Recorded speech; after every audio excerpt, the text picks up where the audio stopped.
Assalamualaikum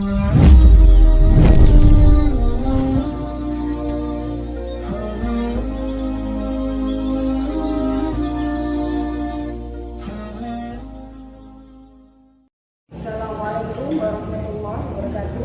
Waalaikumsalam warahmatullahi wabarakatuh. Innal hamdalillah nahmaduhu wa nasta'inuhu wa nastaghfiruh wa na'udzu billahi min shururi anfusina wa sayyi'ati a'malina. May yahdihillahu fala mudilla lahu wa may yudlil fala hadiya lahu. Asyhadu an la ilaha illallah wa asyhadu anna Muhammadan abduhu wa rasuluh. Wallahu ta'ala ya ayyuhalladzina amanu taqullaha haqqa tuqatih wa la tamutunna illa wa antum muslimun. Wa qala Allah ya ayyuhan nasu taqu rabbakum alladzi khalaqakum min nafsin wahidah wa khalaqa minha wa zawjaha wa batha minhuma rijalan katsiran wa nisaa wattaqullaha tasaaluna bihi wal arham innallaha kana 'alaykum raqiba. Wa qala Allah ya ayyuhalladzina amanu taqullaha wa qawlu qawlan sadida yuslih lakum a'malakum wa yaghfir lakum dhunubakum Allahu wa rasulahu faza fawzan adzim. Wa khairu hadithi kitabullah wa khairu hadi Muhammad sallallahu alaihi wasallam wa syarrul umuri muhdatsatuha wa muhdatsatil bid'ah wa bid'atul dhalalah wa dhalalatul finnar. Segala puji bagi Allah, dengan namanya lah kita memuji, memohon ampun dan berlindung dari kesalahan dan keburukan amal-amal yang kita lakukan, dan kepadanya lah kita memuji, meminta perlindungan dan perbaikan dari amal kita. Sesungguhnya ketika Allah telah memberikan petunjuk pada diri seseorang, maka tidak akan dapat padanya orang yang dapat disesatkannya, dan barang siapa yang telah Allah sesatkan, maka tidak akan ada yang dapat memberikan petunjuk. Saya bersaksi bahwa tidak ada ilah yang berhak diibadahi dengan benar kecuali Allah Subhanahu wa Ta'ala, dan saya bersaksi bahwa Muhammad adalah hamba juga utusan Allah. Di ayat yang pertama yang disebutkan dalam khutbah hajah dan selalu dibawakan oleh asatid kita, selalu diseru, wahai orang-orang yang beriman, bertakwalah kalian kepada Allah dengan sebenar-benar takwa, dan janganlah sekali-kali kalian mati kecuali dalam keadaan muslim. Lalu Allah menyapa kita di ayat yang kedua, wahai orang-orang, wahai manusia, jagalah di antara hubungan kalian, jagalah hubungan silaturahim di antara kalian, karena sesungguhnya Allah Maha mengawasi kita. Lalu Allah mengingatkan kita lagi di ayat yang ketiga, wahai orang-orang yang mengaku dirinya telah beriman, yaitu yang mengucapkan kalimat la ilaha illallah, yaitu yang tiangnya ada dua, yaitu tiang al-wala'ah wal baru'ah, yang cintanya karena Allah dan bencinya karena Allah. Barang siapa yang mengucapkan kalimat kebenaran itu, yaitu kalimat la ilaha illallah, maka sesungguhnya dia telah mendapatkan kemenangan yang besar, dan tentulah Allah telah menjanjikan sebuah perbaikan dari amal-amal dan pengampunan dosa bagi diri seseorang yang telah mengucapkan la ilaha illallah dengan segala konsekuensinya. Sebaik-baik perkataan adalah kitabullah, Al-Quran. Sebaik-baik petunjuk adalah petunjuk dari Rasulullah SAW. Dan segala sesuatu yang tidak ada dasarnya dari Al-Quran dan As-Sunnah, itu adalah sesuatu hal yang baru yang akan dikhawatirkan membawa pelakunya kepada kesesatan dan akan membawa pelakunya kepada nerakanya Allah. Alhamdulillah, Masya Allah, saya bergembira sekali hari ini bisa hadir di jamaah Masjid As-Salam. Ana Sa'dia Barirah, ana salah satu warga Malang yang tinggal di kota Malang, di daerah Sukun. Alhamdulillah sudah sejak 2005 ya, kita sebagai satu kelompok ada namanya Rumah Mu'min. Kita beraktivitas sebagai sebuah tempat untuk kaum muslimin bisa mengamalkan salah satu khasanah ilmu yang berhubungan dengan kesehatan, yaitu dengan mempraktekkan akikah nabawi. Di sana Ana sebagai foundernya Rumah Mu'min. Mungkin bagi jamaah yang sudah pernah datang ke Rumah Mu'min mungkin sedikit banyak sudah mengenal Ana. Mungkin baru yang hari ini baru bertemu dengan Ana, mungkin baru mengetahui ya. Alhamdulillah, semoga pertemuan kali ini adalah pertemuan yang berbarokah. Tandanya keberkahan adalah ketika satu kebaikan disusul dengan kebaikan yang lain. Maka itu adalah tanda bahwa pertemuan ataupun hal-hal yang kebaikan yang kita lakukan itu membawa keberkahan yang lainnya, insya Allah. Berkenaan dengan materi kita, mungkin sudah di-share oleh panitia, ya insya Allah. Anak ucapkan jazakumullah khairan katsira terhadap masjid ya, di semua jajarannya, pengurusnya, kemudian majelis taklim di Assalam. Masya Allah, sambutannya, persiapannya sungguh sangat luar biasa. Semoga Allah memberikan balasan sebaik-baik balasan, dan semoga apa saja yang terlewat darinya yang berhubungan dengan ilmu yang ada padanya mendapatkan keberkahan juga mengalir kepada orang-orang yang telah memudahkan jalannya majelis ilmu ini. Seperti yang kita ketahui, ilmu ibarat air, ya, dia akan turun kepada orang-orang yang mempunyai ketawaduan, mempunyai kerendahan dari sisi kejiwaannya, maka dia akan semakin banyak mendapatkan raupan ilmu, yaitu orang-orang yang mempunyai kerendahan hati. Insya Allah. Alhamdulillah.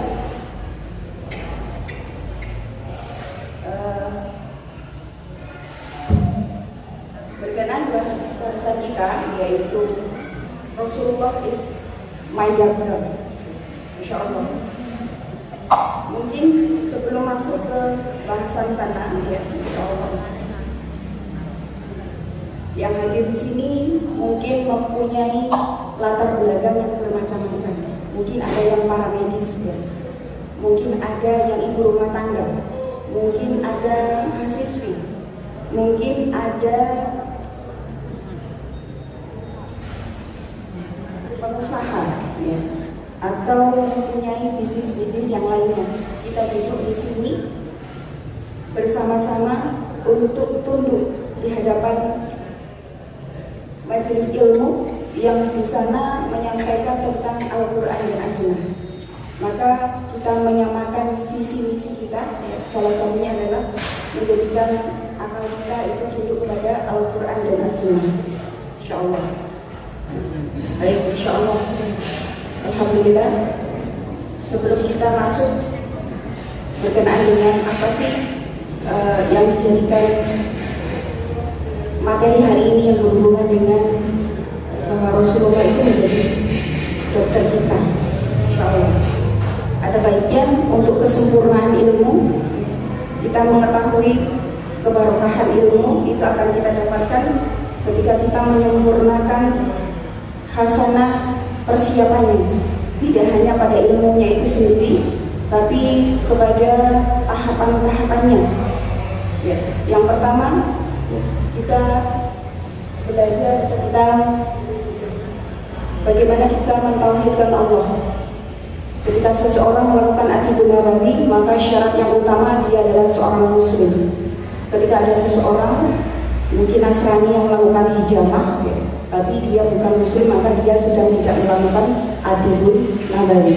Karena akikah nabawi adalah disandarkan kepada keimanan, disandarkan kepada Allah.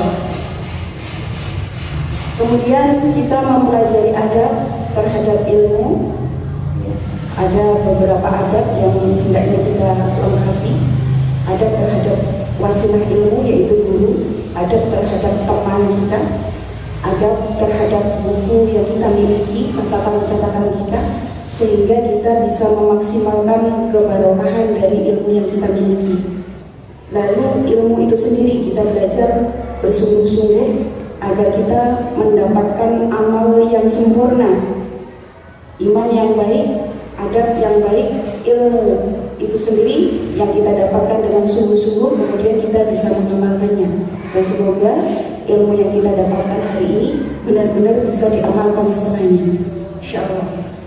Kemudian pada tingkatan ilmu itu ada 3 tingkatan ya, menurut sahabat Umar bin Khattab.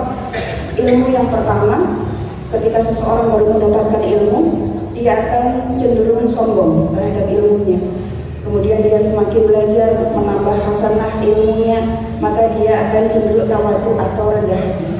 Namun ketika seseorang itu benar-benar bersungguh-sungguh atas ilmu, semakin menambah hasanah ilmunya, hingga sampai pada tahapan dia merasa dirinya itu bukan apa-apanya, karena ternyata banyak sekali hasanah ilmu Allah yang belum dimiliki. Insyaallah.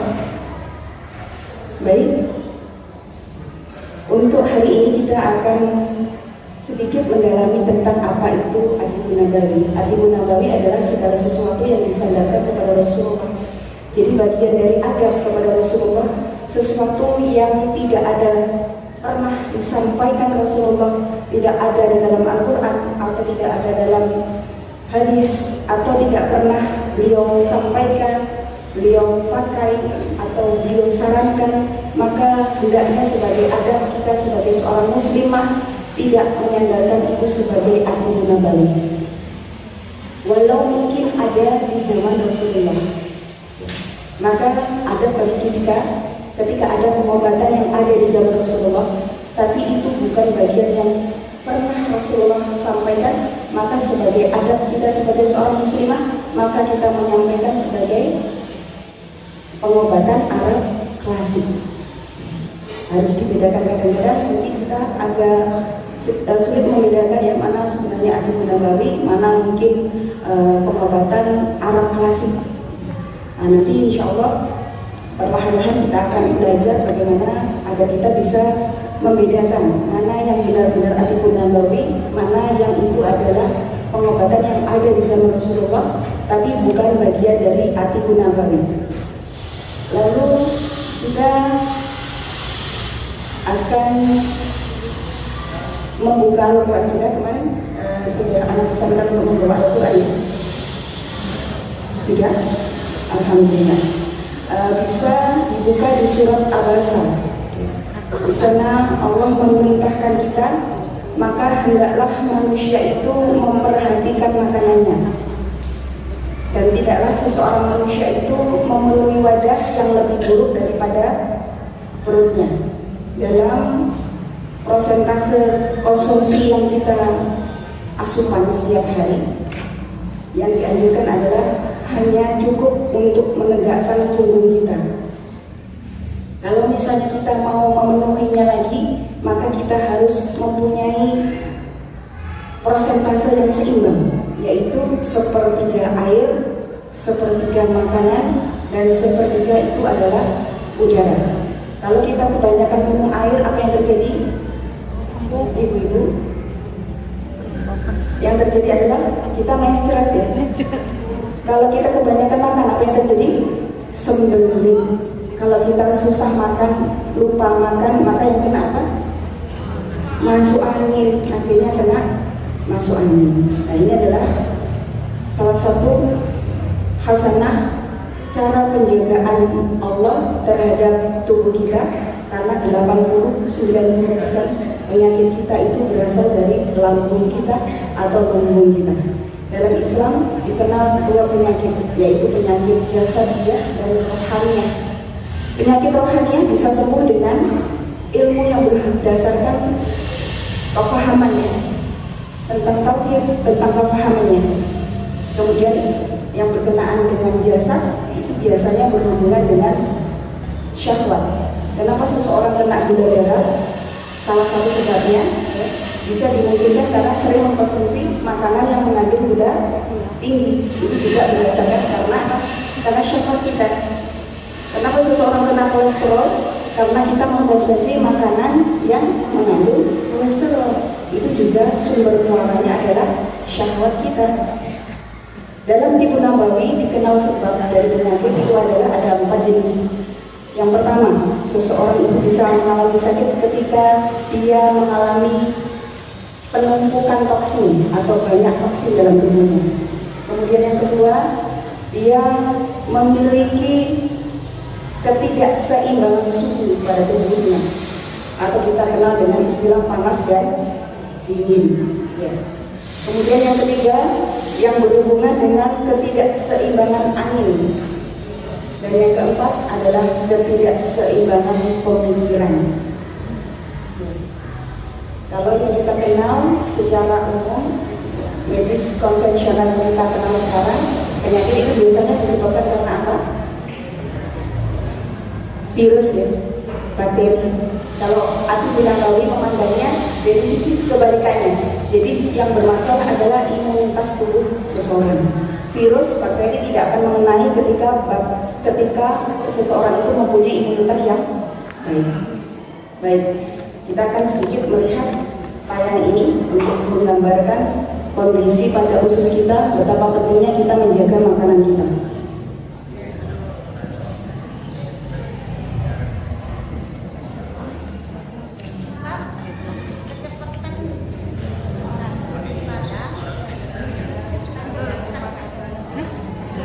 Saya ulangi ya.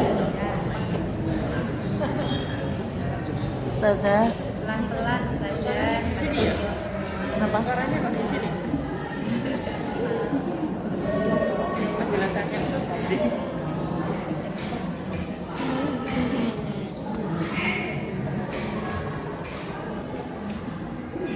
Ustazah, Apakah nama?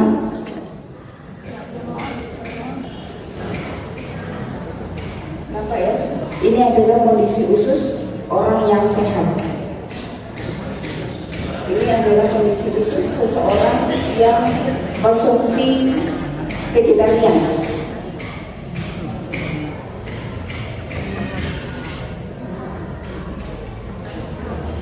Ini usus yang penuh dengan toksin,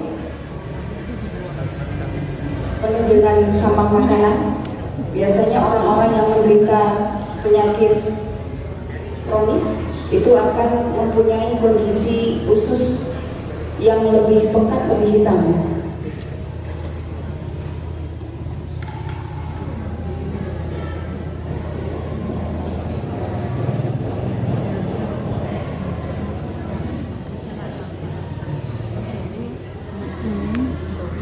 Ya. Ini adalah kondisi usus orang yang punya penyakit kronis.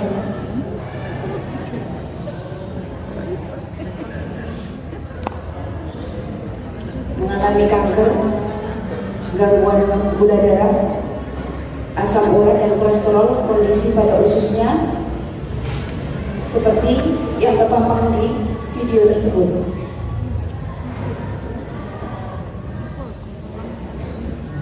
Ada benjolan di dalam ususnya, dan kemudian ini adalah seorang wanita usia 65 tahun mempunyai keluhan kanker payudara.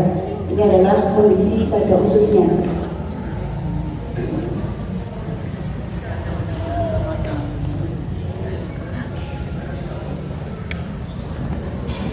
Dan buktikan jika nanti keluar toksin, warnanya akan coklat. Ini untuk orang yang punya gangguan asam urat, ya, ususnya. Salah satu resiko apabila toksin terlalu lama di tubuh kita, maka akan muncul parasit yang akan berkembang biak dalam Ketika kita mengkonsumsi asupan yang tidak pernah kita bersihkan, bisa memunculkan makanan ya yang tidak baik, bisa memunculkan parasit ya. di mana kita melihat parasit berkembang biak sangat luar biasa di dalam perut kita.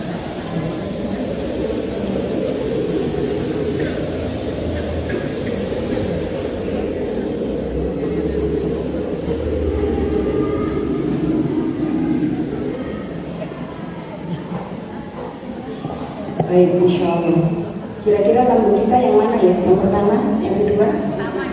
Khawatirnya malah yang kesekian ya, Insya Allah. Semoga dari pertemuan kali ini kita lebih menjaga lagi pola makan kita ke depan hari. Karena Bani Adam itu tempatnya salah, dan sebaik-baik orang yang berbuat salah itu adalah yang memperbaiki dirinya. Karena bisa jadi kita sebelum ini masih belum menjaga pola makan kita. Sedangkan Allah memerintahkan kita di surat Al-Baqarah tadi ayat 24, nanti bisa dibuka lagi di Al-Qur'annya. Allah memerintahkan kita, bagian dari perintah Allah itu adalah menjaga makanan. Kalau kita hari ini belum menjaga makanan, berarti kita belum maksimal ibadahnya. Karena bagian dari ibadah, ya ketika kita mentauhidkan Allah, di sana ada semurni-murninya adalah mengibadahi Allah, yaitu menjadikan segala sesuatu yang mendatangkan cintanya Allah.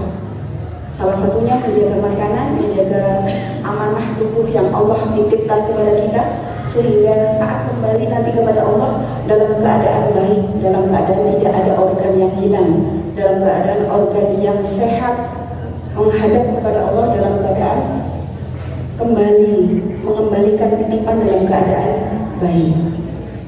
Sedangkan kita ketahui sekarang pola makan yang ada di sekitar kita harus kita benar-benar menseleksi ya, menseleksi. Karena mungkin makanan-makanan yang viral, yang murah itu justru makanan yang tidak sehat. Karena mendapati di negara tetangga kita di Malaysia itu justru terbalik. Kalau makanan-makanan tidak sehat itu malah mahal, sayur buah murah. Kalau kita di sini yang notabene banyak petani, kebun kita banyak, tapi sayur buah jauh lebih mahal dibandingkan makanan-makanan yang tidak sehat, malah lebih murah.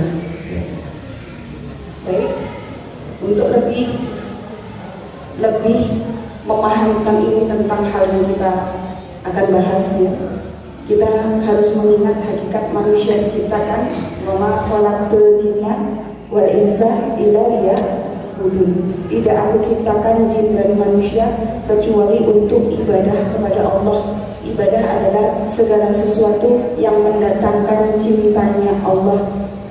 Ketika seseorang itu dalam kondisi hidup, maka segala sesuatunya itu diniatkan untuk ibadah, termasuk pada pola makan. Jadi kita makan itu juga ibadah. Kalau kita nggak makan, kita bisa sakit ya, kita bisa mengalami hal-hal yang tidak kita inginkan.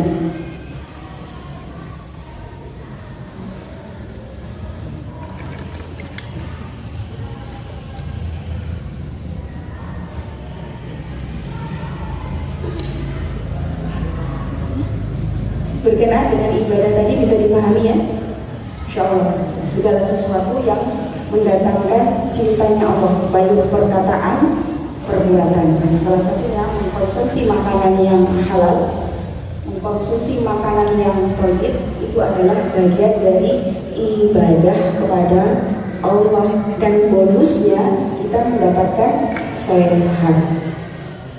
Halal kita mengetahui ilmunya dari mana, ibu-ibu? Dari ilmu fikih. Dari mana kita tahu ilmu tentang thayyib atau tidak thayyib? Yaitu ilmu Atibun Nabawi. Bahkan pada zaman Imam Syafi'i, kita ketahui Imam Syafi'i hidup di 150 Hijriah. Beliau mengkhawatirkan kaum muslimin ini meninggalkan sepertiga ilmu mereka. Mereka mempelajari tauhid, Masya Allah, bagus. Mereka mempelajari fikih, Masya Allah. Apa sih pembatal wudhu, apa sih pembatal sholat?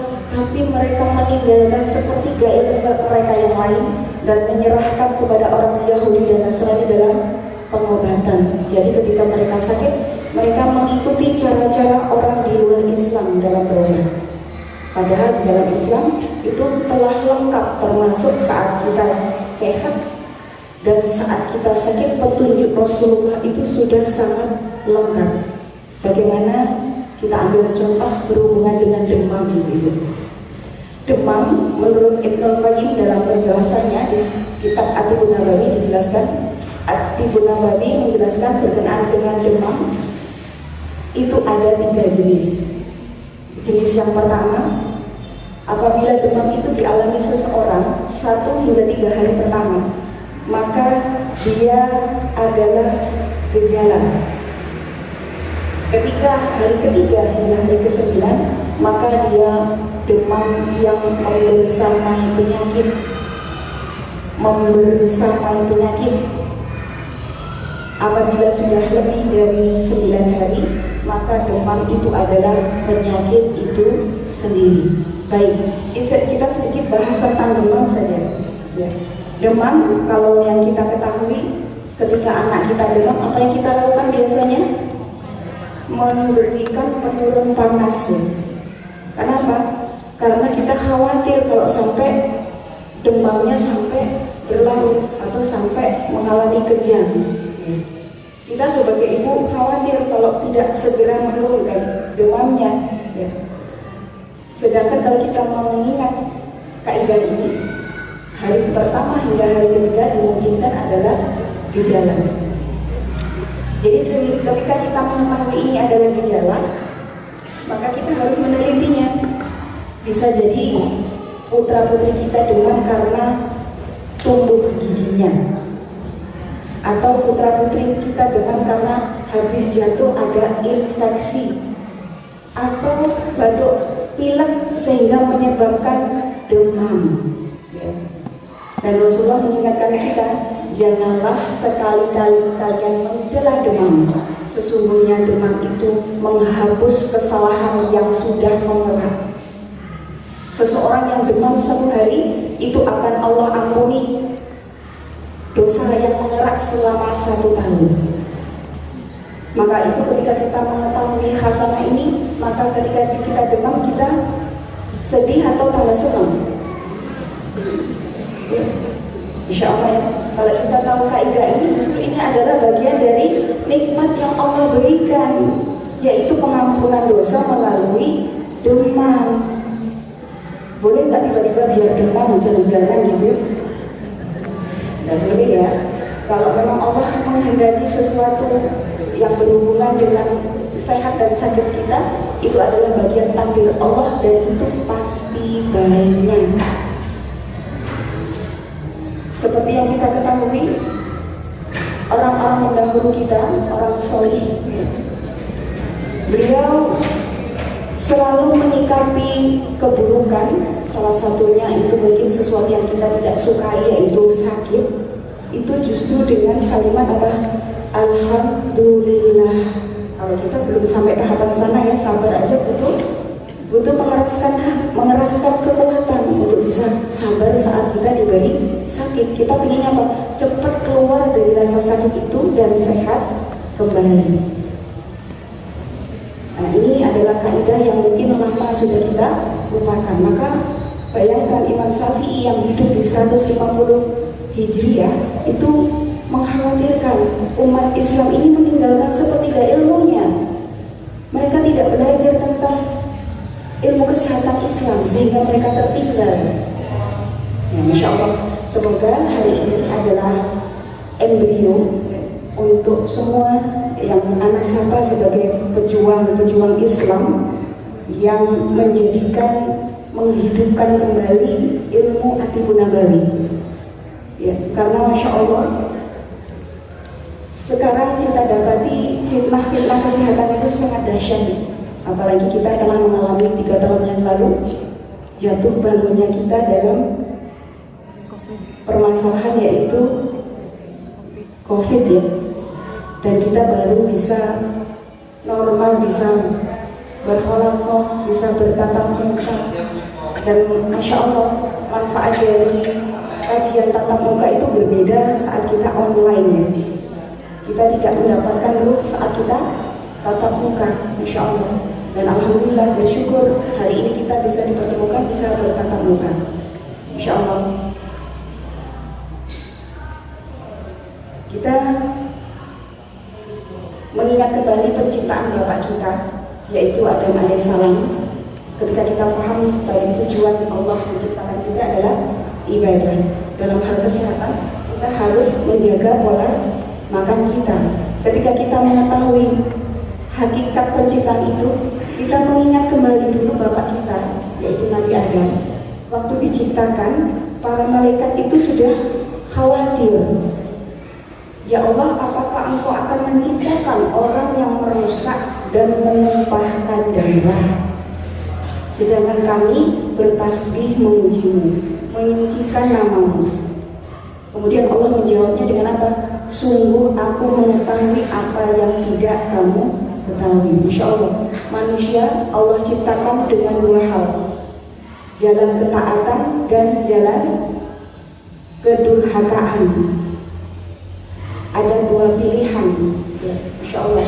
Dari situlah manusia bisa lebih mulia ketika dia mempunyai dua pilihan, namun lebih mengedepankan ketaatan. Insya Allah. Kemudian kita mengingat bagaimana Bapak kita diberikan ilmu pengetahuan yang kemudian disampaikan kepada para malaikat. Lalu Allah memerintahkan para malaikat itu untuk bersujud kepada Bapak kita, yaitu Nabi Adam. Dan semuanya bersujud kecuali iblis. Kita kenapa harus mengingat kisah ini? Karena kita ketika menentukan makan tidak makan itu kan di situ ada pertimbangan, ya. Kita makan ini atau makan itu kan kita ada pertimbangan setiap hari. Dan kita setiap hari tidak hanya pada unsur makanan, melakukan kebaikan. Seperti hanya saat kita mau berangkat kajian tadi, di sana ada beberapa tingkatan niatan yang kita lewati sampai kita duduk di sini. Setiap kita yang duduk di sini pahalanya bisa di sisi Allah berbeda-beda, tergantung banyaknya niat baiknya. Ya, insya Allah. Ada yang niat baiknya untuk mencari ilmu syar'i, ada yang niat baiknya untuk selain mencari ilmu syar'i, memperbaiki, menghangatkan dari jamaah, mengeratkan dari pertemuan-pertemuan yang mendatangkan kebaikan dan niat-niat baik yang lain.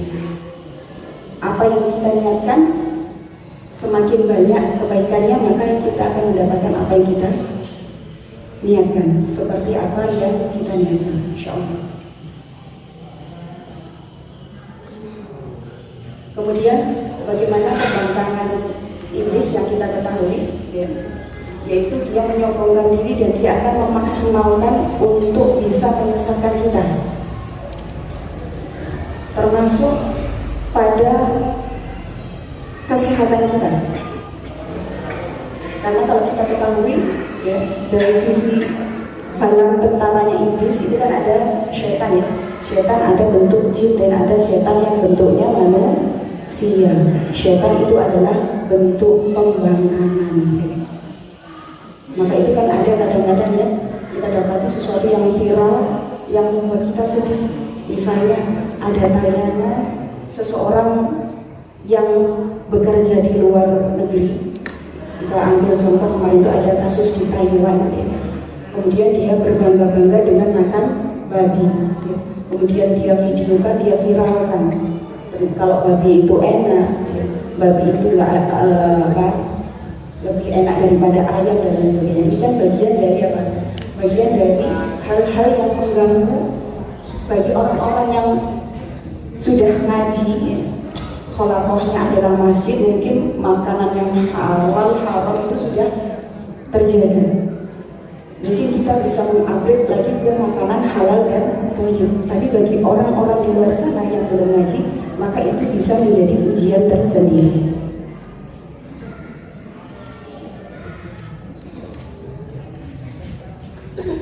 Baik.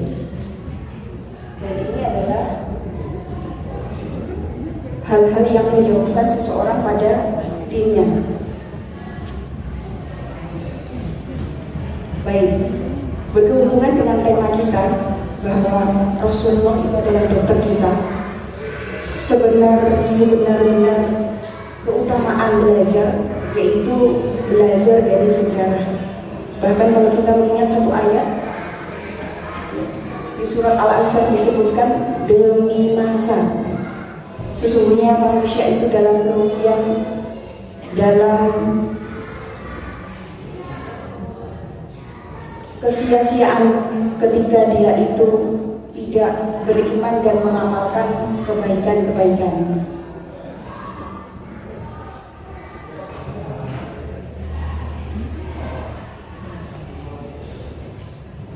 Sejarah dan peradaban Islam ini bagian yang penting ya, yang tidak mungkin dipisahkan dari kehidupan kaum muslimin.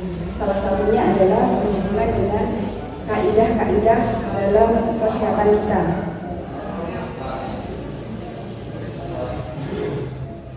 Baik, kisah-kisah di dalam Al-Quran, kisah-kisah di dalam hadis-hadis banyak menyebutkan berkenaan dengan kebenaran, dan itu adalah tentara-tentaranya Allah yang tidak bisa kita nafikan. Ya. Kisah-kisah para nabi, umat mereka yang menjelaskan kemuliaan orang-orang yang beriman dari kebinasaan orang-orang yang kafir yang mendustakan seruan nabi. Ya, ini bermanfaat untuk apa? Memahami kisah sejarah Islam, termasuk pada kesehatan Islam. Baik, kisah sejarah dalam Al-Quran itu adalah tentaranya Allah. Oleh karena itu, wahai hamba Allah, bersungguh-sungguhlah memahami tali yang menghubungkan kepada Allah dengan hamba-hambanya ini, karena barang siapa yang berpegang teguh maka dia akan selamat, dan barang siapa yang berpaling maka dia akan binasa. Baik, kita akan masuk ke bagian.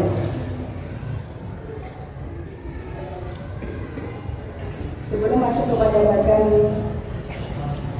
masing-masing tahapan dari sejarah kesehatan, kita harus mengingat bahwa mencintai orang-orang yang solid, orang-orang yang solid pendahulunya adalah Rasulullah SAW, kemudian membaca sejarah mereka sehingga memudahkan tumbuhnya cinta kita kepada mereka.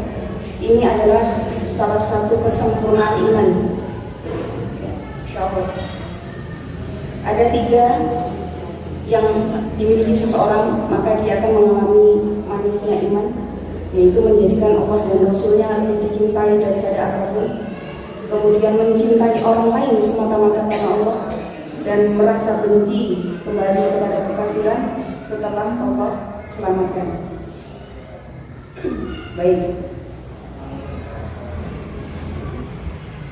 seperti yang kita ketahui ketika kita meneladani Rasulullah pada pola hidupnya, dari beliau bangun tidur hingga tidur lagi, tidak hanya bermanfaat secara ruhiyah, tapi dia juga bermanfaat secara jasadiah, dan ini adalah sifat yang mulia, keutamaan yang besar yang dikumpulkan bersama orang-orang yang solid, yaitu orang-orang yang kita cintai tadi, yang kita tiru dari bangun tidurnya sampai tidur lagi, termasuk pada penjagaan pola sehatnya.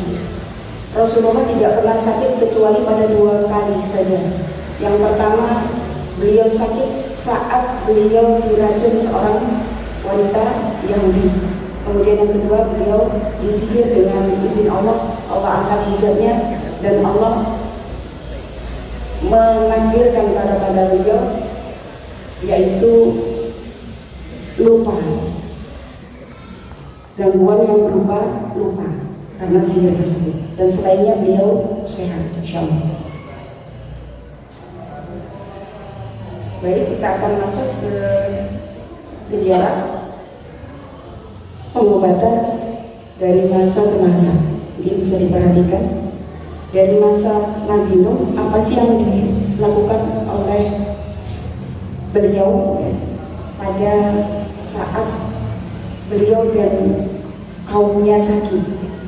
Di masa Nabi Nuh telah dikenal hijamah, yaitu mengeluarkan darah. Beliau waktu itu menggunakan metode menggunakan batu, kemudian dilemparkan sehingga mengenai kulit seseorang dengan keahlian khusus, sehingga mengeluarkan darah yang statis yang tidak perlu, yang biasanya keluar lewat darah bekam. Dikenal pula pada masa beliau yang hidup di 3993 sebelum Masehi, doa-doa kepada Allah, kemudian juga sudah dikenal madu.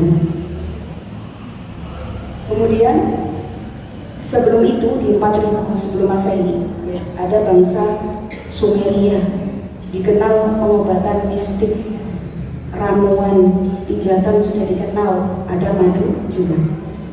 Kemudian pada bangsa Persia ya, sudah dikenal pembedahan, anestesi opium, hijamah. Kemudian pada kejayaan Cina kuno 2500 sebelum Masehi dikenal apa? Ramuan-ramuan Cina ya. Kemudian akupuntur kuno, filsafat Tao itu adalah ketuhanan bagi orang Cina ya. Kemudian Huangdi Jin dan bekam titik yang berdasarkan akupuntur. Kemudian di masa Nabi Hud, apa yang dijalankan waktu itu, beliau juga sudah mengalami perkembangan dalam sisi hijamah. Kemudian di masa Babilonia Irak itu ternyata dikenal mistik, sihir, diagnosa menggunakan nadi dan lidah, anestesi, kemudian pembedahan. Pada Mesir kuno telah ditemukan ramuan-ramuan tablet. Kemudian di masa Syria 909 sebelum Masehi itu penyakit dianggap sebagai kutukan. Dikenal Al-Kai, dikenal Al-Fasdur, dikenal bekam dan ramuan-ramuan yang lain.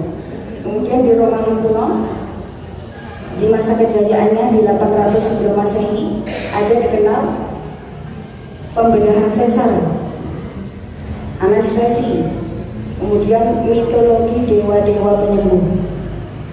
Kemudian di masa Nabi Isa, Nabi yang diberi mukjizat dalam hal kesehatan, yang bisa menyembuhkan orang yang kena penyakit lepra, dan beliau diberi mukjizat bisa menghidupkan orang yang sudah meninggal. Itu adalah Nabi yang bisa kita sematkan untuk berkenaan dengan kesehatan kepada beliau ya, insya Allah. Kemudian masa Rasulullah. Baik, masa Rasulullah ini terbagi menjadi 5 masa menurut apa yang beliau katakan kepada kita. Sesungguhnya umat Islam akan mengalami 5 masa, yaitu masaku semenjak beliau diutus hingga beliau wafat selama 23 tahun. Kemudian masa Khulafaur Rasyidin yang kemudian hingga waktu yang Allah tetapkan dan Allah mengangkatnya. Kalau kita mungkin sekarang sudah mengetahui berapa masanya ya. Masanya sekitar 30 tahun semenjak Rasulullah meninggal, kemudian digantikan oleh siapa? Siapa pengganti Rasulullah khalifah pertama? Abu Bakar. Sampai yang terakhir sebelum Muawiyah, kemudian masuk ke Mulkan Agung, yaitu masa Muawiyah hingga yang terakhir tahun 1924. Runtuhlah kekhilafahan yang terakhir, yaitu khilafah Utsmaniyah. Kemudian kita hidup di masa yang keempat, yaitu Mulkan Jabriyah, yaitu hidup 1924 hingga sekarang ya. Sampai kapan? Sampai Allah mengangkatnya kita tidak tahu, tapi sudah dikabarkan nanti akan ada masa kelima, yaitu masa yang akan kembali seperti masa Rasulullah dahulu, yang akan dipimpin oleh cucu beliau. Apakah kita masih hidup? Apakah nanti dipimpin oleh anak kita atau cucu kita? Wawalan. Tapi yang jelas kita hidup di masa keempat. Pengobatannya kita ketahui, kita sejak lahir ya, ada obat sintetik, anestesi, operasi, sesar. Ini mirip sekali dengan masa kejayaan pada 800 sebelum Masehi. Baik, kemudian sebenarnya Atiqun Nabawi itu apa sih?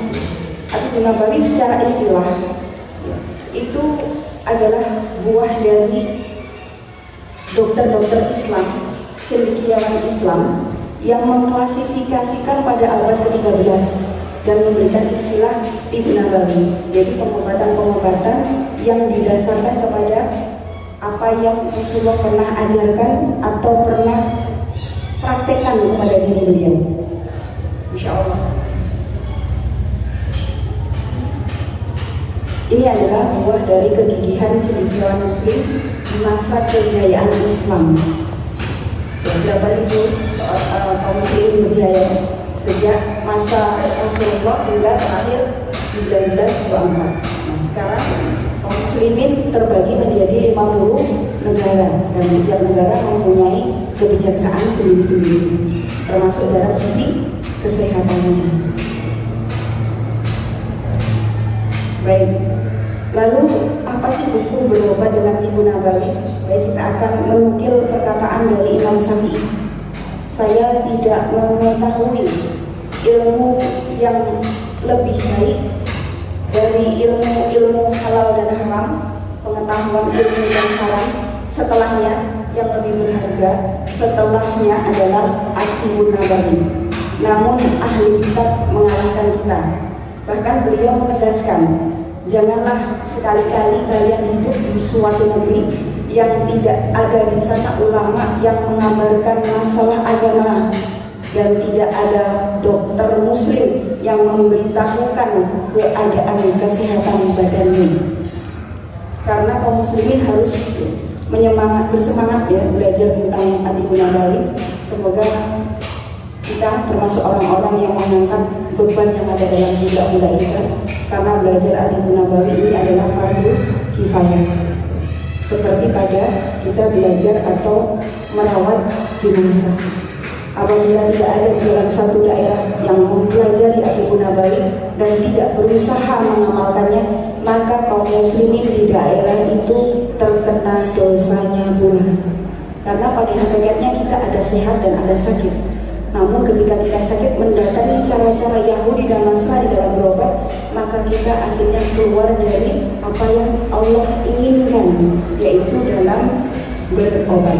Baik, mungkin dalam kesimpulan, at-tibun nabawi adalah bagian dari sepertiga ilmu.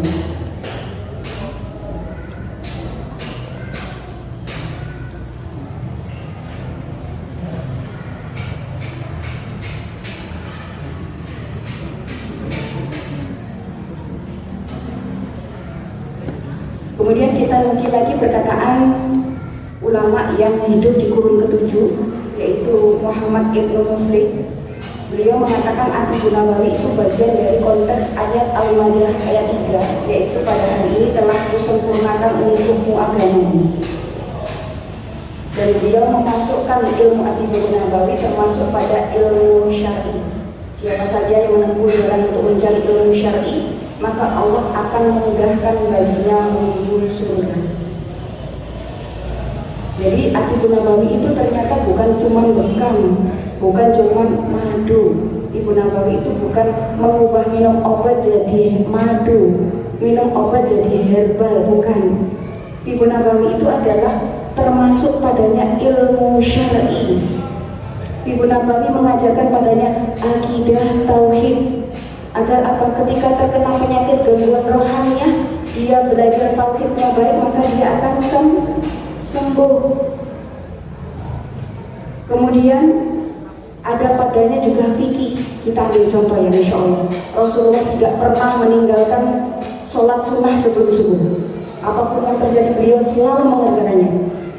Ternyata masya Allah, ketika kita gali lagi, ketika seseorang bangun tidur, yang melakukan sholat malam, melakukan 2 rakaat sholat ringan atau sholat sunnah sebelum subuh, di situ ada jam kerja organ namanya usus besar. Usus besar kita itu jam kerjanya jam 5 sampai jam 7 pagi. Jadi seseorang yang tidak pernah meninggalkan sholat sunnah sebelum subuh, kemudian dia asupan makanannya baik, dia akan terbebas dari penyakit namanya apa? Sembelit. Ini masih satu contoh dari fikih. Ketika kita duduk saat tahiyat, kita mengucapkan asyhadu an la ilaha illallah. Ada dua fikih di sana ya. Ada fikih yang satu menggerakkan satu kali, ada fikih yang lain yang mengatakan digerak-gerakkan ya. Tapi kita keluar dari perbedaan fikih itu. Manfaat dari menggerakkan itu tadi adalah kaki kita ada di kita duduk ya, kemudian tangan kita bergerak, itu adalah waktu saat usus besar kita itu sedang didetoksifikasi besar-besaran.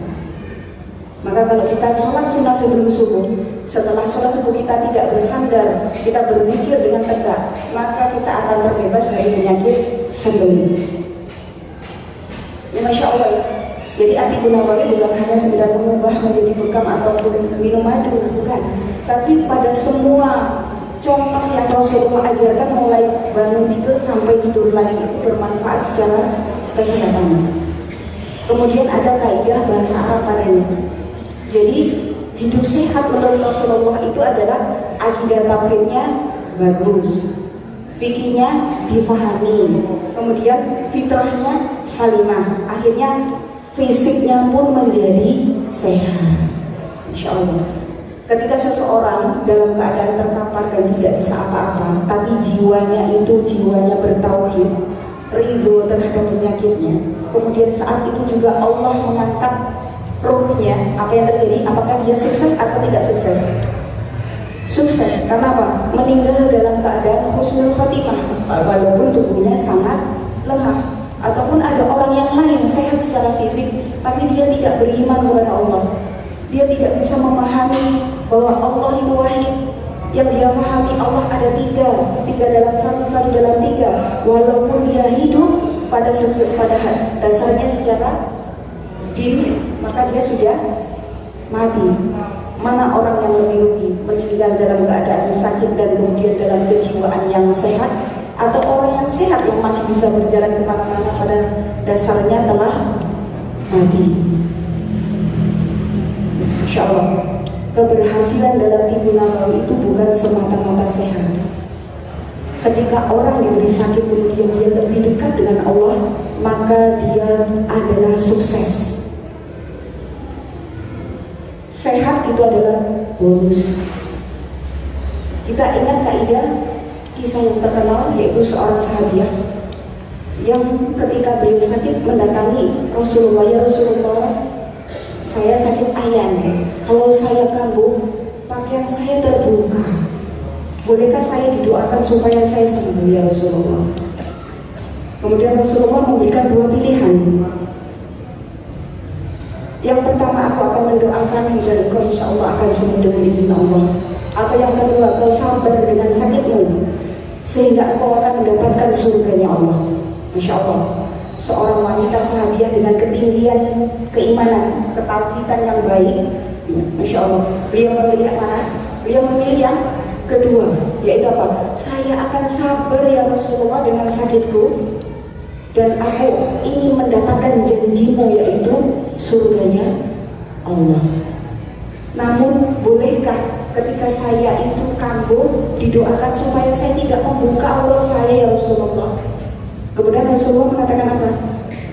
Ya, Rasulullah mendoakannya. Ya, Masya Allah, wanita sahabiah dengan ketinggian tauhid dan kepahaman atas dunia, betapa sulit mendapatkan surga.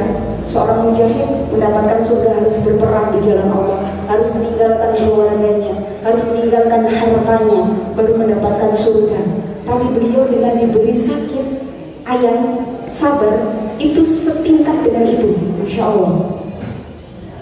Maka dia memahami itu sehingga dia bersabar.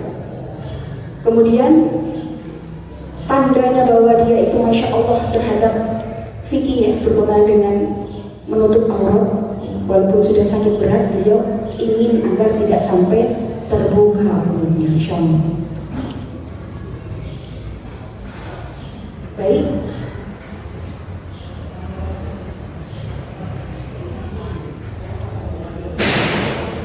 Ini adalah kesimpulan dari Rasulullah is my doctor.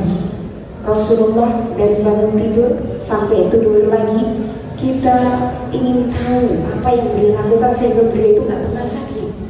sehingga kita mencontoh beliau. Insyaallah. Karena sungguh pada surat Al-Ahzab disebutkan, sungguh telah ada pada diri Rasulullah itu suri teladan yang baik bagimu, yaitu orang yang mengharap rahmat Allah dan kedatangan hari kiamat dan banyak yang mengingat Allah. Contoh baik hidup beliau, makan beliau, tidur beliau, sholat beliau, wudhu beliau. Yang masing-masing kebiasaan ini adalah mengandung uswah hasanah yang mendapatkan manfaat darinya, dari sisi akidah kita, dari kesempurnaan fikih kita, juga kesehatan ada padanya. Ya, insya Allah termasuk padanya kejujuran ya, berkenaan dengan keimanan kita. Dan bagian dari kaidah yang tadi disebutkan, apabila segala sesuatu yang tidak ada pada diri beliau ketika menyarankan atau apa yang dia akui, maka kita sandarkan sebagai pengobatan klasik ya, insyaallah.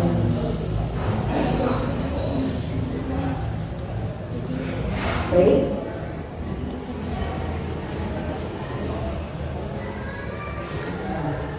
Seperti pada bahasan kita yang awal tentang penyakit, ya. Penyakit itu di dalam kaidah Islam ternyata ada dua jenis, ada penyakit hati dan ada penyakit jasmaniah.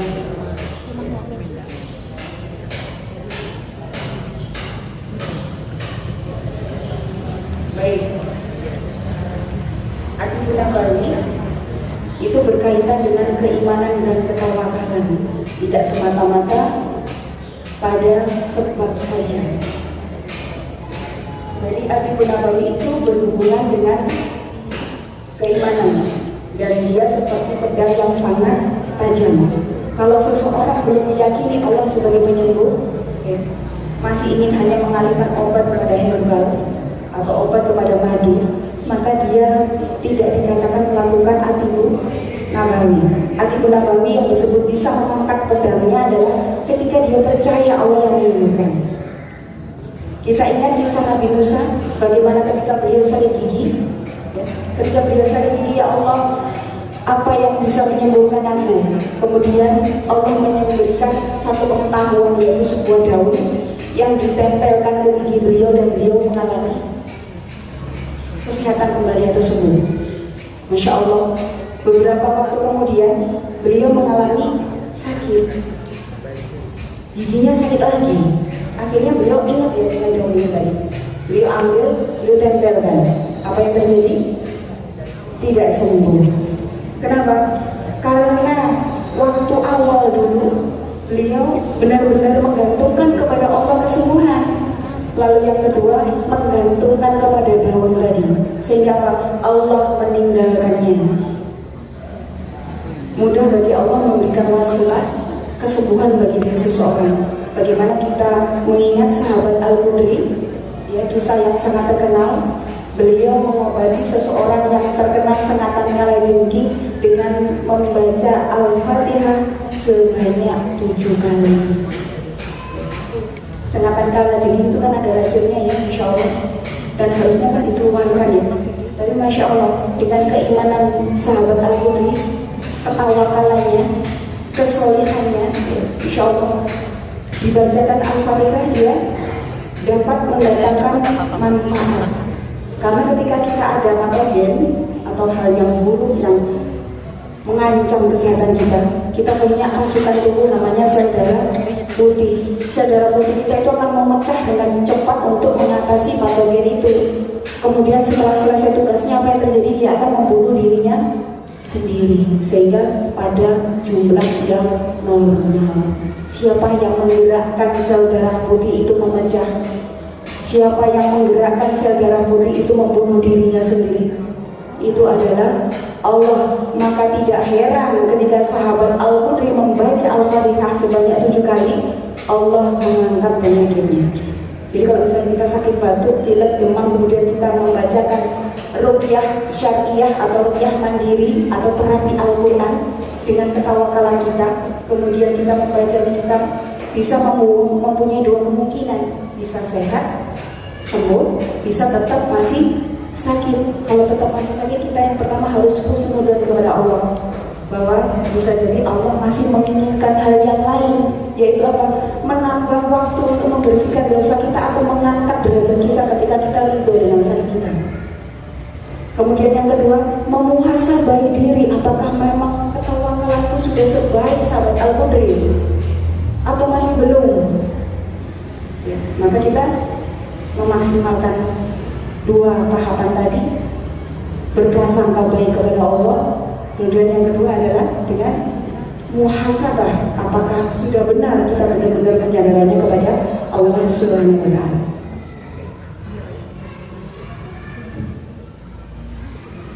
Baik, berkenaan dengan urgensi Nabawi, Masya Allah ya, sepertinya ilmu yang hampir dilupakan kaum muslimin, dan semoga yang duduk di sini hari ini menegakkan kembali ilmu itu ya, dan mengangkat dosa dari pundak kita sendiri. Karena kalau tidak ada yang serius belajar tentang ini, kita terkena dosa semuanya. Minimal mengangkat dosa kita sendiri dan kaum muslimin yang ada di sekitar kita.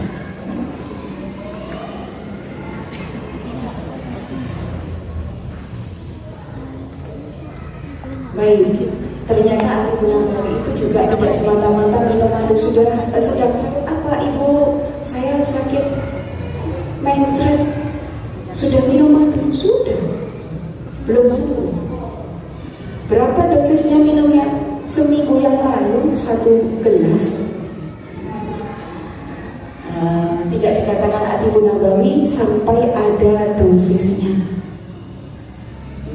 Sepakat orang-orang yang mendalami Atibun Nabawi, tidak dikatakan Atibun Nabawi sampai ada dosisnya. Karena Rasulullah pernah didatangi seseorang yang sakit perut. Kemudian, ya Rasulullah, saudaraku sakit perut, apa yang harus aku lakukan? Berikan dia madu ya.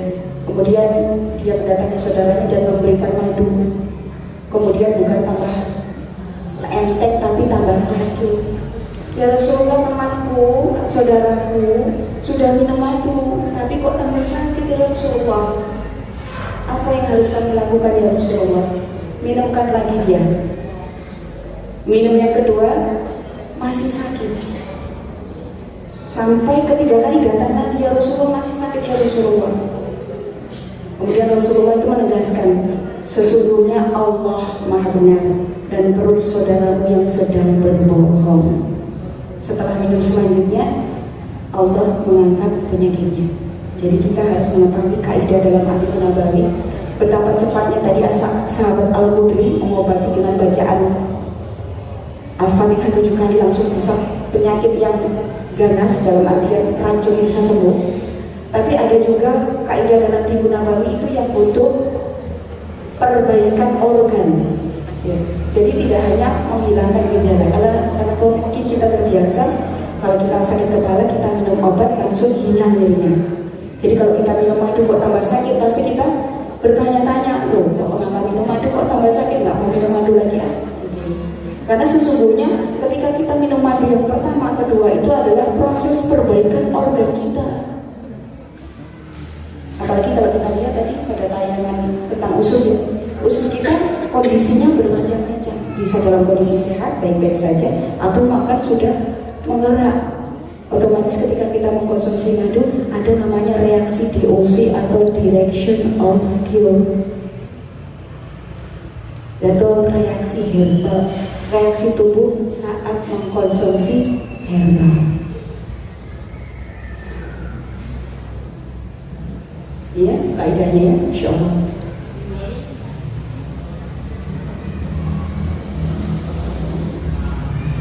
Maka seorang yang berat badannya 80 kilo dengan orang yang berat badannya 45 kilo, dosisnya minum madunya berbeda. Orang yang menjaga kesehatan sama yang sudah penyakit kanker, madunya pun beda. Madu itu mempunyai banyak tingkatan-tingkatan. Kadang anak sedih kalau ada yang bertanya, ya Ustazah, saya sakit ini, tapi ada nggak obat selain madu? Padahal Rasulullah mengingatkan kita, kalau kalian sakit, jangan kalian tinggalkan dua macam obat. Yaitu yang pertama adalah Al-Quran, yang kedua adalah madu. Kemudian dalam hadis yang lain disebutkan, yang mendatangkan kesembuhan itu 3 tempat. Yang pertama minum madu, yang kedua hijamah atau bekam. Namun dalam kitab Adil Nabawi menjelaskan dari perbedaan itu selain bekam adalah al-fasdu. Tapi ulama yang lain tidak bersetujunya. Tadi kita keluar dari perbedaan itu ya. Jadi ada 3. Yang pertama adalah minum madu, yang kedua adalah hijamah atau mengeluarkan darah, yang ketiga adalah kain, yaitu sundutan api. Yaitu Rasulullah tidak menyukainya. Rasulullah melarang dari kain. Karena kondisi yang sebelumnya yang mungkin pernah diamalkan oleh sahabat ya, yang terkena pedang, kemudian ditempelkan padanya besi yang panas, kemudian menyembuhkan, tapi ada ketika tidak tepat bisa kena atau terkena efek samping ya, atau kerusakan pada jaringannya, maka kemudian Rasulullah melarangnya. Kalau sekarang kan lebih canggih ya, bentuk-bentuk berikai sudah lebih canggih.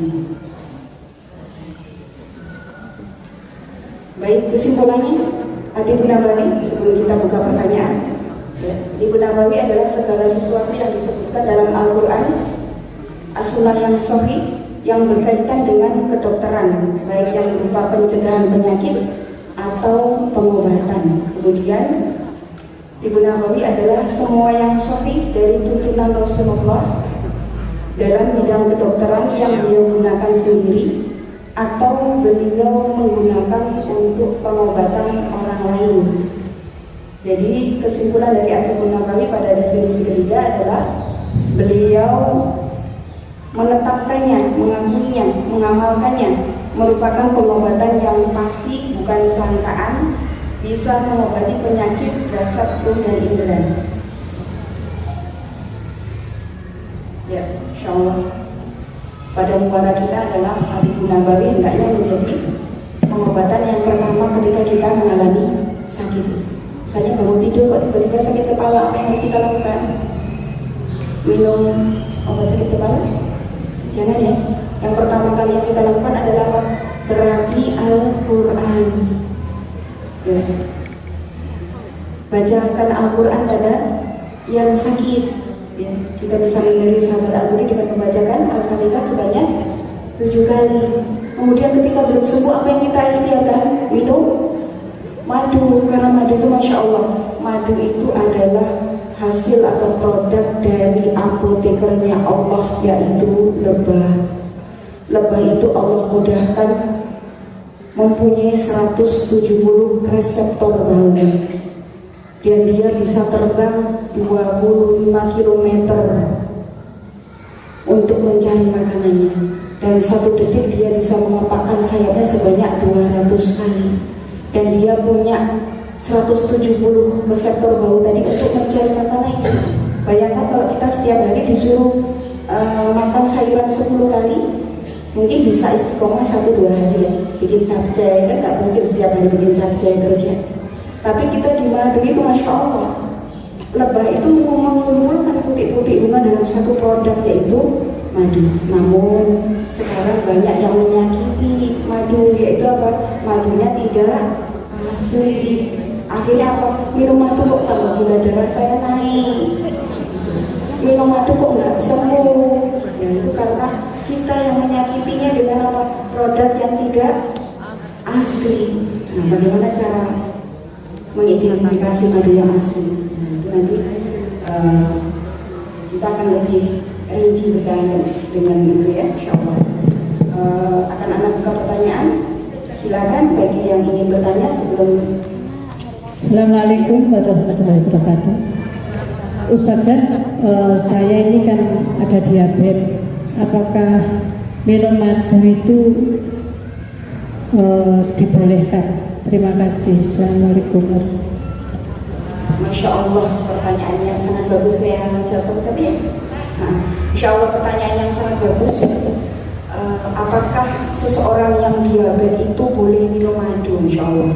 Madu yang asli itu mempunyai karakter namanya monosakarida atau tidak perlu insulin untuk mengurainya. Orang yang punya diabetes itu kan lemah dalam insulinnya, sedangkan manis yang lain itu perlu insulin atau istilahnya disakarida ya. Jadi aman nggak madu untuk diabetes? Sangat aman, bahkan bisa dijadikan sebagai pengganti pemanis. Tapi syaratnya harus asli. Bagaimana kita yakin bisa disaletkan ya? Kita beli, bisa kita lakukan, bisa kita yakin bahwa itu memang benar-benar asli sehingga tidak membahayakan untuk orang yang diabetes. Kalau orang yang nggak diabetes sedikit ada campuran ya nggak terlalu pengaruh ya. Tapi kalau sudah kena gangguan diabetes maka bisa berpengaruh dan bisa fatal kalau tidak asli. Ini akan Anda tampilkan salah satu pasien dari Rumah Mukmin yang mengalami gangguan diabetes yang alhamdulillah sembuh dengan izin Allah.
Mungkin bisa dijelaskan poinnya.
Bisa dikatakan karena anak itu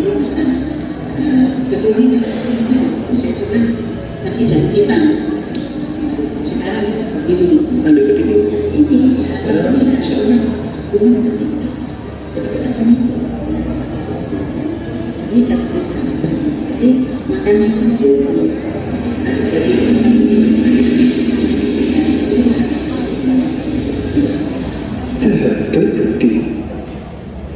Ustazah, ada satu lagi. Ya, silakan. Kalau diabetes itu bekam boleh nggak? Karena kan itu di apa ya, ditusuk-tusuk pakai jarum. Insya Allah. Seperti yang kita ketahui ketika Rasulullah telah mengabarkan kepada kita, kesembuhan itu ada di 3 tempat. Kalau misalnya ada dokter yang mengatakan, pasti kita percaya ya ketika beliau mungkin meresepkan. Bagaimana lagi kalau yang meresepkan itu adalah Rasulullah? Kita percaya apa enggak kira-kira? Ya, Rasulullah itu meresepkan 3. Ketika kalian sakit ada 3 kesembuhan. Tepatnya ada di 3. Yang pertama adalah minum madu. Yang kedua adalah hijamah.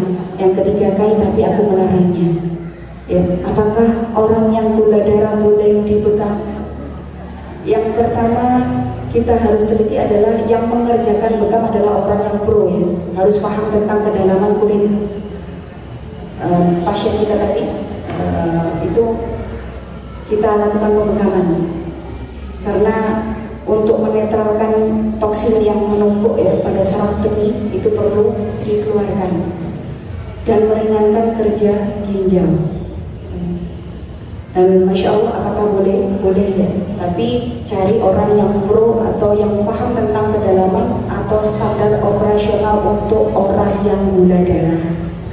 Karena kalau yang mungkin belum memahami tentang kedalaman, teknik-teknik untuk orang gula darah bisa membahayakan, apalagi untuk orang yang gula darahnya basah. Khawatirnya tidak kering lukanya karena terlalu dalam penusukan atau penorehan pada tubuh seseorang. Ya, ada lagi pertanyaan? Ya, silakan. Assalamualaikum warahmatullahi wabarakatuh. Ada beberapa pertanyaan. Yang pertama, apa perbedaan bekam basah dengan bekam kering? Yang kedua, dalam kehidupan sehari-hari kita sudah terbiasa dengan pola makan sehat, yaitu 4 sehat 5 sempurna. Apa korelasinya dengan ilmu Tibun Nabawi? Kemudian bagaimana cara kita aplikasikan konsep Tibun Nabawi dalam makanan kita sehari-hari? Kemudian betulkah 3 kali sehari itu yang paling sehat? Terus lagi yang ketiga, kapan kita menempuh pengobatan konvensional? Setelah kita menempuh pengobatan Tibun Nabawi kemudian seperti tidak ngefek atau tidak ada perubahan, bolehkah kita menempuh pengobatan konvensional? Batas sampai batas-batas apa sehingga tidak mengganggu tauhid atau akidah kita? Pertanyaan yang sangat bagus ya. Assalamualaikum warahmatullahi wabarakatuh. Ada 3 pertanyaan. Yang pertama adalah berkenaan dengan bekam kering dan bekam basah itu apa bedanya? Apa beda dari bekam kering dan bekam basah? Sebenarnya dari sisi ahli bahasa, hijamah adalah mengeluarkan darah. Sedangkan kita mengetahui ada istilah-istilah lain selain mengeluarkan darah atau bekam kering. Jadi bekam kering adalah melakukan pengokopan pada kulit kemudian dia tidak menusuk atau menorehnya, hanya sekedar menariknya saja. Tapi sebenarnya dari sisi bahasa itu tidak memenuhi arti hijamah, karena hijamah itu adalah bekam basah, bekam yang dikeluarkan darahnya, yaitu dilakukan penusukan atau penorehan. Dan untuk bekam kering itu hanya untuk meringankan, tapi tidak disarankan sering karena khawatir justru menimbulkan gangguan yang lain atau benjolan. Kalau kita sering menarik tanpa mengeluarkan, khawatirnya justru muncul benjolan karena berkumpulnya darah status kita pada satu tempat. Kemudian yang kedua, bagaimana kita mensikapi ada pola makan sehat, ada istilah 4 sehat 5 sempurna, dan bagaimanakah sebenarnya asupan kepada sunnah itu seperti apa kalau dikorelasikan dalam Tibun Nabawi. Masya Allah, salah satu rahasia hidup sehat Rasulullah yang pertama kali yang beliau lakukan adalah bangun tidur itu mengkonsumsi air putih. saat bangun tidur kita disunahkan apa? Ringan sholat 2 rakaat. Mau kita sholat malam, kita sholat 2 rakaat ringan. Kita sholat subuh, maka 2 rakaat sholat sebelum subuh. Kemudian kita meminum air putih. Dan salah satu rahasia yang dimiliki oleh orang-orang yang cerdas yaitu adalah minum air madu sebelum makan pagi. Jadi Rasulullah selalu tidak meninggalkan kebiasaan itu. Bagaimana kalau saya punya ramuan yang lain, misalnya madu dan kunyit, madu dan jahe, atau madu dan jeruk nipis, boleh ya setelahnya, setelah minum air dan madu. Bagaimana cara konsumsinya? Air hangat, berikan madu, lalu jangan langsung diaduk, bacakan terapi Al-Quran dulu. Kemudian diaduk dan diminum. Kalau pagi hari untuk stamina, minum madunya adalah air dulu baru madu. Kalau malam, madu dulu baru air. Itu nanti apa bedanya Ustazah gitu ya? Nanti bisa dibedakan di rumah. Taruh gelas yang isi dengan air hangat, yang satunya gelas kosong kasih madu. Tuangin masing-masing dengan air dan madu sesuai dengan fasilitasinya. Apa yang terjadi di situ ada perbedaan reaksi kimia alami. Satunya mengalami reaksi fusi dan satunya mengalami reaksi fisi. Maksudnya apa? Pencampuran langsung sebelum diaduk, dan yang satunya itu terpisah seperti air dan minyak. Ini adalah reaksi yang kita butuhkan. Pagi hari air dulu, itu fungsinya untuk meningkatkan stamina. Kemudian kalau tidur, sebelum tidur, apalagi susah tidur, maka madunya adalah madu dulu. Dan ini bisa digunakan untuk demam ya. Kalau kita punya putra putri demam, semuanya demam, kaki, tangannya demam, maka ini adalah demam yang sifatnya panas, harus didinginkan dengan madu yang bersifat mendinginkan, yaitu apa? Yang campurnya madu dulu baru air. Kalau gimana kalau anak saya demam, kaki dan tangannya dingin? Berarti itu demam yang sifatnya dingin, harus ditingkatkan dengan madu yang menghangatkan. Gimana caranya tadi? Air dulu baru madu. Insya Allah. Kemudian yang pertanyaannya, dicampur ya. Jadi air hangat, kemudian beri madu 2 sendok, jangan diaduk, bacakan terapi Al-Quran. Apa saja, misalnya kita bisa baca Al-Fatihah 7 kali, kita bisa baca ayat kursi, Al-Ikhlas, Al-Falaq, An-Nas 3 kali, kemudian kita aduk, kita minum. Jadi ketika kita minum madu langsung itu 20 menit baru kita harus rasakan khasiatnya. Tapi kalau kita campur dengan air, itu dalam 3-7 menit langsung kita bisa rasakan manfaatnya. Ya. Dan itu fungsinya adalah untuk melapisi lambung, khususnya bagi yang punya gangguan asam lambung. Ya. Pagi hari minum air madu itu fungsi salah satunya adalah melapisi lambung. Ya. Kemudian pertanyaan ketiga tadi berkenaan dengan kapan kita harus beralih gitu ya? Apakah boleh juga kita beralih gitu ya? Jadi batasan dalam pengobatan yang boleh dilakukan oleh kaum muslimin agar kita tidak menggores dari ketauhidan kita, yang pertama adalah prinsipnya menjadikan Allah sebagai penyembuh. Kemudian yang kedua, prinsipnya apa saja itu jenisnya adalah tidak mendolimi tubuh. Tidak ada tubuh yang hilang, tidak ada tubuh yang rusak. Kemudian yang ketiga, menggunakan obat-obatan yang jelas halal dan haramnya. Karena misalnya ada yang bertanya, gimana kalau dikatakan darurat, ya Ustazah, gitu kan ya. Bagaimana tentang kaidah seseorang yang boleh makan babi untuk mempertahankan hidupnya? Ya. Apakah itu bisa diambil sehingga kita bisa memasukkan yang haram dalam tubuh kita, atau mungkin mendolimi tubuh kita? Nah, ketika kaidah seseorang yang makan babi, ya, saat dia di hutan tidak ada makanan, kemudian dia makan babi, setelah makan babi dia akan tegak punggungnya dan dia tidak akan mati. Namun bagaimana Ibnu Qayyim menjawab pertanyaan ini? Dalam kitab At-Tibbun Nabawi kita buka di sana, beliau menyebutkan seseorang yang menyandarkan kedaruratan sehingga dia mengkonsumsi obat-obatan yang haram, sesungguhnya tidak ada kepastian setelah dia makan minum yang haram itu kemudian dia sembuh. Bahkan bisa jadi bertambah parah. Bahkan Rasulullah mengatakan apa? Berobatlah kalian, tapi sekali-kali janganlah kalian berobat dengan sesuatu yang haram, karena haram itu Allah berikan kepada kita, itu tanda bahwa hal itu buruk untuk kita. Jadi kaidahnya yang terakhir adalah tidak ada unsur kesyirikan. Kadang-kadang kan ada sudah dalam kondisi yang sudah final, dalam artian sudah sakit yang sangat berat, kemudian dia mendatangi seseorang yang dianggap pintar, diminta untuk mendatangkan ayam ataupun kambing misalnya, memindahkan dari pasien menuju ke kambing atau ayam tadi. Kemudian setelah dipindahkan meninggal, apa yang terjadi? Dia meninggal dalam keadaan su'ul khotimah. Bagaimana ketika dia berusaha memaksimalkan tubuhnya tidak mengalami hal yang terzalimi atau memasukkan keharuman, maka dia meninggal dalam keadaan husnul khotimah. Dan kaidah ini mudah disampaikan tapi sulit dilaksanakan.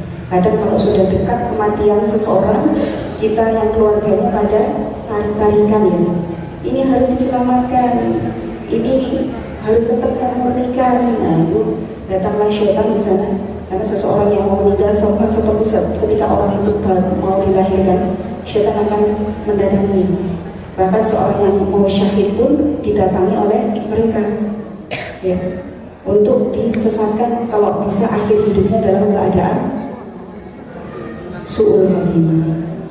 Dan ketika kita memaksimalkan ikhtiar itu, tentulah harapannya adalah mendapatkan jannahnya Allah. Kalau memang penyakit itu adalah bagian wasilah kita menuju ajal, maka kita menghadap Allah dalam keadaan badan kita bersih dari keharuman. Insya Allah ya. Ya, satu lagi, Ustaz. Ya. Assalamualaikum warahmatullahi wabarakatuh. Saya hanya tanya sedikit. Katanya Ustazah tadi, jangan sekali-kali mencela demam, karena demam itu menghilangkan kerak dosa. Jadi apabila kita demam, apa yang sebaiknya kita lakukan? Terima kasih. Assalamualaikum warahmatullahi wabarakatuh. Insya Allah, pertanyaan yang sangat cerdas ya. Kita tidak dibolehkan mencela demam karena demam adalah bagian dari rezeki yang Allah berikan kepada kita untuk pengampunan dosa kita. Tapi apakah kita tidak boleh berobat? Terus kita nggak apa-apa demam sepanjang-panjangnya biar diampuni sepanjang-panjangnya gitu ya. Kita boleh berobat, tapi berobat dengan cara yang halal dan baik. Tadi telah disebutkan bagaimana cara mengatasi demam, yaitu kita lihat tipe demamnya ya. Tipe demamnya adalah panas atau dingin. Kalau seluruh tubuh panas berarti sifatnya apa? Panas. Diturunkan dengan apa?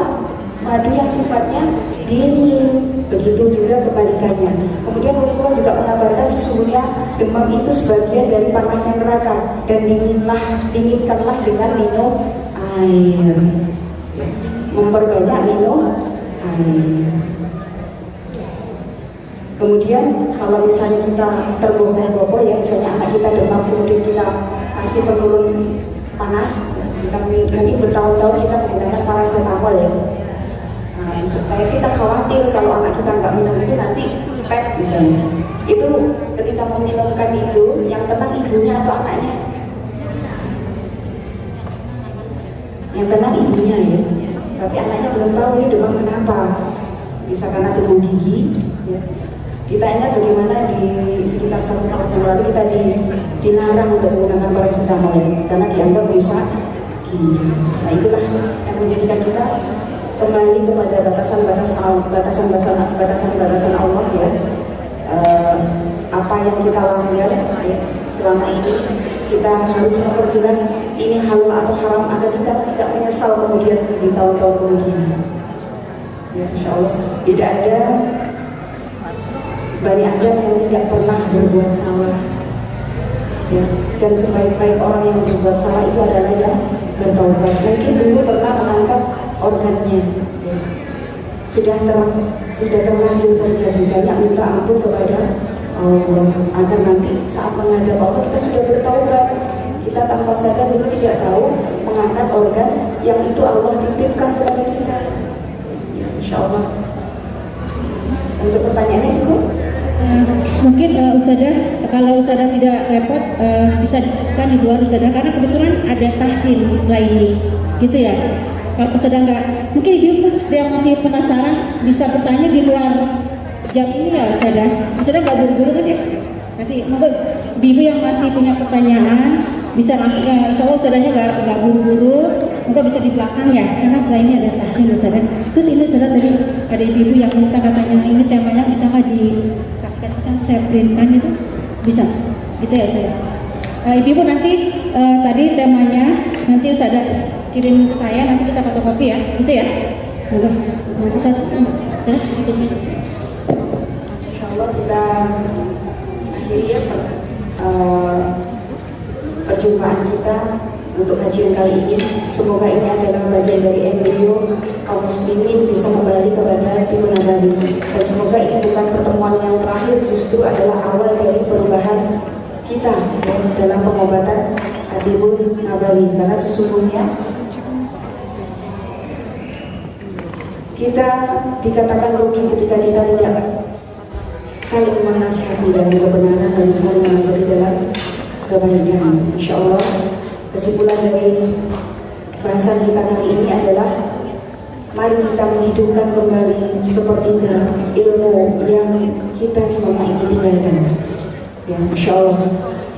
Mungkin sebelum ditutup, Ana sedikit ada yel-yel, boleh ya? Ketika Ana mengucapkan Tibun Nabawi, semua menyampaikan sehat, terbukti, bi'idznillah, Allahu Akbar. Bisa? Saya coba ya. Tibun Nabawi, sehat, terbukti, bi'idznillah, Allahu Akbar. Saya coba lagi. Tibun Nabawi, sehat, terbukti, bi'idznillah, Allahu Akbar. Saya coba. Tibun Nabawi, sehat, terbukti, bi'idznillah, Allahu Akbar. Boleh satu kali lagi yang lebih semangat, insya Allah ya.